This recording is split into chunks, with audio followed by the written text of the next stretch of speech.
waxa markaa soo qaaday xaalada ka soo jeeda dhaqanka suubanay diinteena iyo dhaqankeena inoo sheegay waliba de applicationada qaar xadka ka baxeen waxa kale oo jira in magaca dil la sameeyo oo qof si bareera magaciisa lagu khaldo ama sawir ama magacu leeyahay inta la sameesto waxyaabo kale lagu adeegsado waxa kale kamid ah iyaguna in xataa dhici karta in bulshada la isku diro haday noqoto ama qof wuxuu qoray ama wuxuu ku faaleeyay marka doodii markii soo gabagaboobay la soo jeediyay in la sameeyo qaab lagu xakameyn karo adeegsiga baraha bulshada inagu baraha bulshada ma hayno de application gacanta kuma hayno laakiin waxa weeye in la sameeyo qaab qof waxaan ku qorayo meesha ama isagu uu maaragtay uu soo gelinayo qaab lagu la xisaabtami karo hadhowtada marka cid fulaysa marka ay noqonayso waxa weeye hay'adaha garsoorka noqonaya marka wasiir xukuumaddu inta badan in war laga qoro ay dhibsadaan marka dadka ay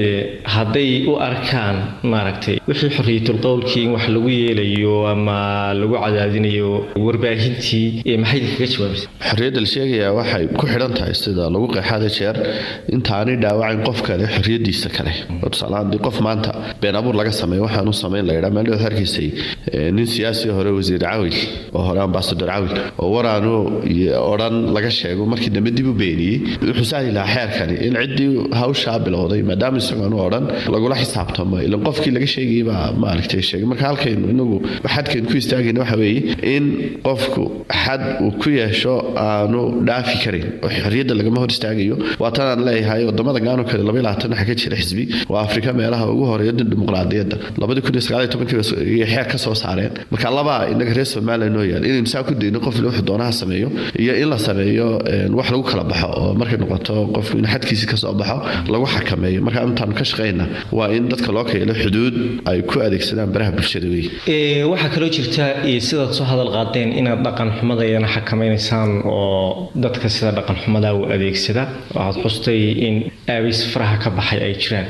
miyayna jirin xal kale oo haddaba aad kaga sii hawlgeli kartaan maadaama wixii shirkadihii aad wada shaqeyn leedihiin aynu ognahayna aabiska qaar sida TikTok oo kale arrimo badan oo fulxuma ay ka socdaan in la joojiyo waa la sameyn karaa farsamahan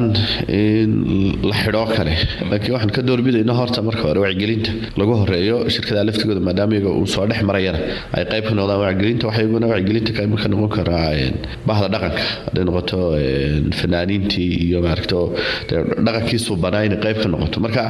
intaana farsamahan hawlgelin waxaan ka doorbidnay in horta bal dhammaan qaybaha bulshada oo ay ka mid tahay culimadii laftigooda qayb ka noqdaan kulay farsamana laga maarmaayo way noo soo socotaa waana taan ugu talagalnay inay muddo qaadato hawshaasi aanay noqon wax hal mar qabtay laakiin wax la soo celceliyay noqoto